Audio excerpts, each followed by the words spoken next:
Ayat hari ini adalah Mazmur 6, ayat 1-11. Mari kita baca bersama. Untuk pemimpin biduan, dengan permainan kecapi, menurut lagu yang ke-8, Mazmur Daud. Ya Tuhan, janganlah menghukum aku dalam murka-Mu, dan janganlah menghajar aku dalam kepanasan amarah-Mu. Kasihanilah aku Tuhan, sebab aku merana. Sembuhkanlah aku Tuhan, sebab tulang-tulangku gemetar, dan jiwaku pun sangat terkejut. Tetapi Engkau Tuhan, berapa lama lagi? Kembalilah pula Tuhan, luputkanlah jiwaku, selamatkanlah aku oleh karena kasih setiamu. Sebab di dalam maut, tidaklah orang ingat kepadamu. Siapakah yang akan bersyukur kepadamu di dalam dunia orang mati? Lesu aku karena mengeluh.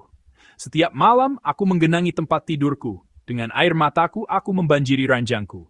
Mataku mengidap karena sakit hati, rabun karena semua lawanku. Menjauhlah daripadaku, kamu sekalian yang melakukan kejahatan, sebab Tuhan telah mendengar tangisku. Tuhan telah mendengar permohonanku, Tuhan menerima doaku. Semua musuhku mendapat malu dan sangat terkejut. Mereka mundur dan mendapat malu dalam sekejap mata. Amin. Firman Tuhan yang akan kita renungkan hari ini adalah Mazmur pasal 6. Mazmur ini merupakan salah satu mazmur yang sejak zaman gereja mula-mula telah diklasifikasikan sebagai mazmur pertobatan. Selain itu, para teolog juga mengklasifikasikannya sebagai mazmur penyakit, karena di dalamnya terdapat ungkapan spesifik, sembuhkanlah aku. Semoga momen yang terberkati ini saat kita merenungkan Mazmur pasal 6 dari berbagai sudut pandang menjadi kesempatan untuk merefleksikan iman kita. Mari kita mulai dengan membaca perikop hari ini, ayat 2-4, dengan satu suara. Ya Tuhan, janganlah menghukum aku dalam murka-Mu, dan janganlah menghajar aku dalam kepanasan amarah-Mu. Kasihanilah aku Tuhan, sebab aku merana. Sembuhkanlah aku Tuhan, sebab tulang-tulang gemetar, dan jiwaku pun sangat terkejut. Tetapi Engkau Tuhan, berapa lama lagi? Amin. Di awal perikop hari ini, kita menemukan dua kata yang berat, yaitu teguran dan hajaran. Namun, makna kedua kata ini lebih dalam dari sekadar omelan atau pelajaran biasa. Di dalam kata ini terkandung tindakan penghakiman Tuhan, tangannya yang berat. Akan tetapi, karena perikop hari ini tidak menjelaskan mengapa Tuhan menghakimi pemazmur, sulit untuk mengetahui dengan pasti apa penyebabnya. Namun, yang unik adalah pada ayat kedua melalui ungkapan, sebab aku merana, tulang-tulangku gemetar, dan sembuhkanlah aku, kita dapat memastikan bahwa pemazmur sedang berada dalam penderitaan jasmani. Kata yang diterjemahkan sebagai merana dalam bahasa aslinya tidak hanya berarti kelemahan fisik, tetapi juga kelemahan psikologis. Kata yang diterjemahkan sebagai tulang juga mencakup tidak hanya kekuatan fisik, tetapi juga seluruh vitalitas dan keberadaan diri. Terlebih lagi, dengan ditambahkannya ungkapan jiwaku juga sangat terkejut di ayat 4, ini dapat ditafsirkan sebagai penegasan bahwa pemazmur tidak hanya mengalami masalah kesehatan fisik, tetapi juga kesulitan serius dalam segala aspek keberadaannya, pikiran, perasaan, dan kehendaknya. Singkatnya, pemazmur sedang mengalami penyakit fisik, dan kita dapat menduga bahwa ia menafsirkannya bukan sekadar sebagai akibat dari kelemahannya, melainkan sebagai murka Tuhan. Meskipun penyebab penderitaannya tidak diungkapkan, baginya penderitaan itu datang bukan sekadar sebagai penyakit, melainkan sebagai kegelapan rohani, seolah-olah wajah Tuhan tersembunyi darinya. Sebenarnya kita juga terkadang berpikir seperti ini ketika menghadapi kesulitan dalam hidup. Apakah Tuhan sedang menghukumku? Apakah penderitaan ini datang karena aku melakukan sesuatu yang salah? Pemazmur dalam Mazmur 6 pun demikian. Ia tidak melihat penderitaannya sebagai penyakit biasa. Ia berpikir bahwa ia sedang menderita penyakit parah sebagai akibat dari penghakiman Tuhan. Karena itu, ia berseru, Tuhan, berapa lama lagi? Dalam seruan singkat ini terkandung rintihan penderitaan pemazmur yang meledak dari ujung keputusasaan. Ini adalah seruan yang menunjukkan bahwa ia, yang berada di ujung tanduk secara fisik, mental, dan rohani, kini telah lelah dan tak sanggup lagi bertahan. Ia sedang berpegang pada Tuhan dengan sisa-sisa kekuatannya. Akan tetapi, di tengah penderitaan itu, pemazmur hari ini menunjukkan kepada kita satu pokok doa yang sangat penting. Itu terdapat dalam ayat 5. Mari kita baca dengan satu suara. Kembalilah pula Tuhan, luputkanlah jiwaku, selamatkanlah aku oleh karena kasih setiamu. Amin. Jika ada yang membawa pena, saya harap Anda dapat melingkari frasa kasih setia. Kata kasih setia yang muncul dalam perikop ini adalah hesed dalam bahasa Ibrani. Seperti yang kita ketahui, hesed tidak hanya berarti kasih yang bersifat emosional. Hesed adalah kata yang menunjukkan kasih Tuhan yang tak berkesudahan, dan berlandaskan pada perjanjiannya. Kasih inilah yang berkomitmen memelihara umatnya sampai akhir. Pemazmur berdoa dengan bersandar pada kasih setia Tuhan, pada hesed itu. Ayat 5 ini menunjukkan bagaimana ia yang menderita karena penyakit parah dan berada di ambang kematian. Berdoa dengan bersandar bukan pada jasa atau kebenarannya sendiri, melainkan pada kasih Tuhan yang mutlak di dalam perjanjian. Melalui doa ini, pemazmur menunjukkan bahwa jalan untuk bebas dari penderitaan tidak bergantung pada dirinya sendiri, melainkan hanya pada hesed Tuhan, pada kasih setianya. Itulah sebabnya doa pemazmur tidak berhenti pada seruan, "Sembuhkanlah aku," tetapi berlanjut dengan pengakuan iman, "Selamatkanlah aku oleh karena kasih setiamu."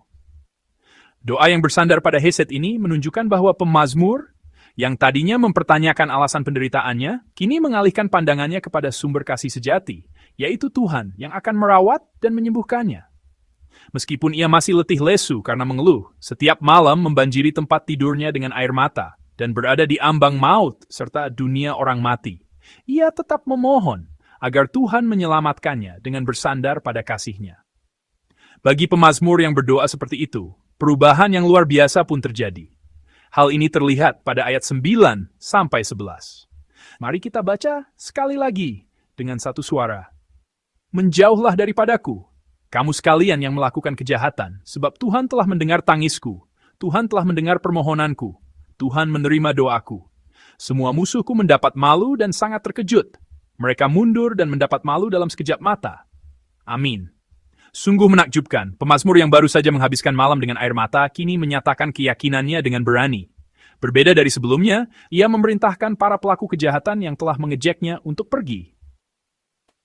Ini adalah gambaran yang menunjukkan bahwa berkat kasih Tuhan yang menjawab doa dan tangisannya, keluh kesahnya kini berubah menjadi sukacita. Namun saudara-saudari sekalian, ada hal yang perlu kita perhatikan secara khusus di ayat 9. Di sana muncul dua kata kerja penting, telah mendengar dan menerima. Jika kita menafsirkan kata-kata ini dari bahasa aslinya, kata telah mendengar menggunakan tuk tata bahasa yang menunjukkan sebuah tindakan yang telah selesai. Artinya, Tuhan telah mendengarnya.